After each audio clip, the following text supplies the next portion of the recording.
When you watch a Celtics Game 7 like that, are you quiet? Do you go crazy? Do you celebrate? What do you do? Well, you know, I have kids now, so I can't watch the whole game. And I also think the NBA is sort of low-key rigged. You know? Really? Really? The NBA has a perception problem. There's a perception that exists that games might be rigged or outcomes predetermined, that the league itself, their referees, or even players might be involved in corruption to some degree. I'm Dennis Sheehe. I'll tell you why this perception exists, but more importantly, I'll show you why any level of league-wide corruption is actually impossible. Our boss, Bob Iger, and the NBA's boss, Adam Silver. It's two heavyweights.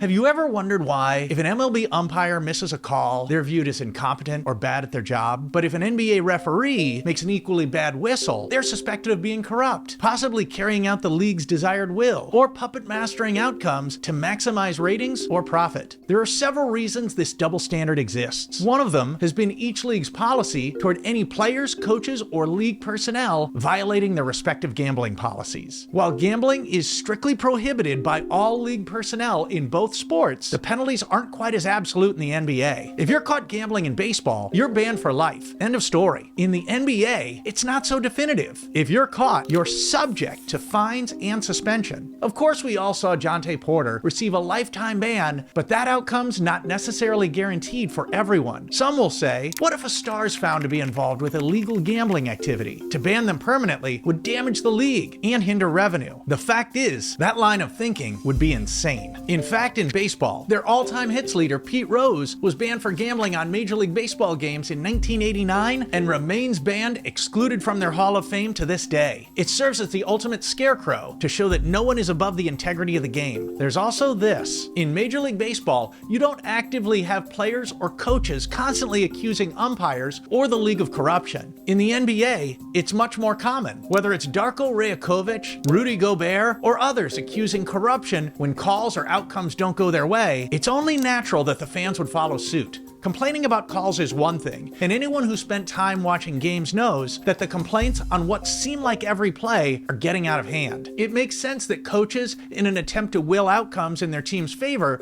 would escalate their accusations to alleged corruption over time. That's outrageous. This is shame. Shame for the referees, shame for the league to allow this. 23 free throws for them, and we get 2 free throws. They had to win tonight? If that's the case, just let us know so we don't show up for the game.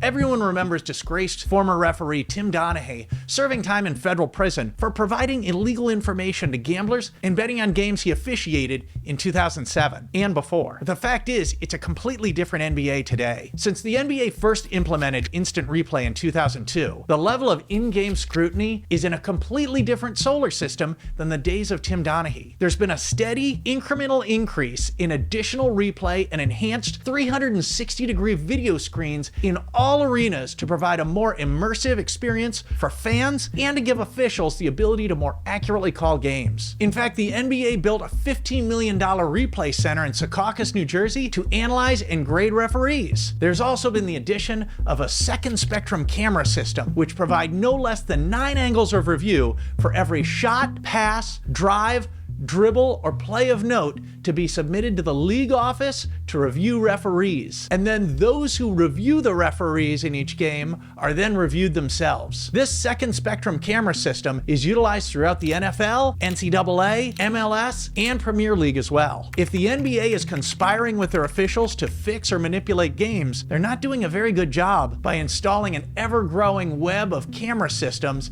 that open themselves up to so much additional criticism. Would professional wrestling use close-up, slow-motion angles from all directions to show the authenticity of every wrestling move? Some might think since the Supreme Court ruling to allow online gambling in 2018, it's increased the likelihood of potential for corruption, but nothing could be further from the truth. Gambling companies like DraftKings and FanDuel monitor gaming lines for any kind of spike in unusual activity. They're hyper aware of any kind of unusual or suspicious wager. When Jonte Porter provided illegal information to bookmakers for a March 20th game against the Sacramento Kings, they could see very clearly an $81,000 parlay on a series of unders that resulted in a $1.1 million payout. It didn't take long for them to freeze the wager, report the suspicious activity to the NBA, and agencies like U.S. Integrity, who monitors and polices any suspicious gambling activity for investigation. And it's through this relationship that gambling companies and sports leagues like the NBA can ensure the integrity of their sport. In fact, the NBA is currently negotiating additional regulations, like prohibiting prop bets on two-way players, and also eliminating the under prop bets as well in the future. As NBA revenue grows to over $10 billion annually, so too does sportsbook gambling revenue. The added revenue the NBA receives from gambling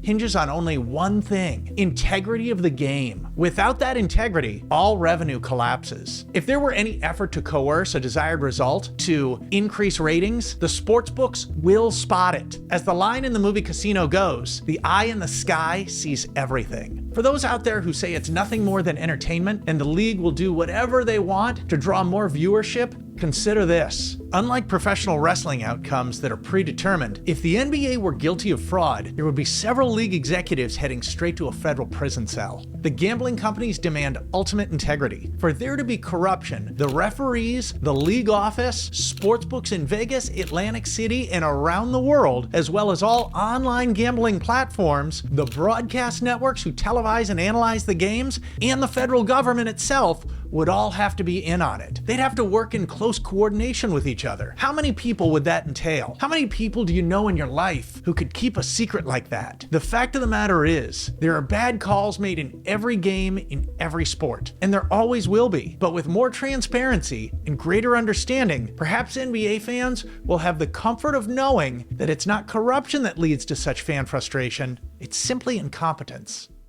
Shaq, let me tell you something. The one thing we can never do in sports, ever, is make people think that the game is not it's not fixed. If we ever get to the point, any sport, if they found out, it would ruin a sport.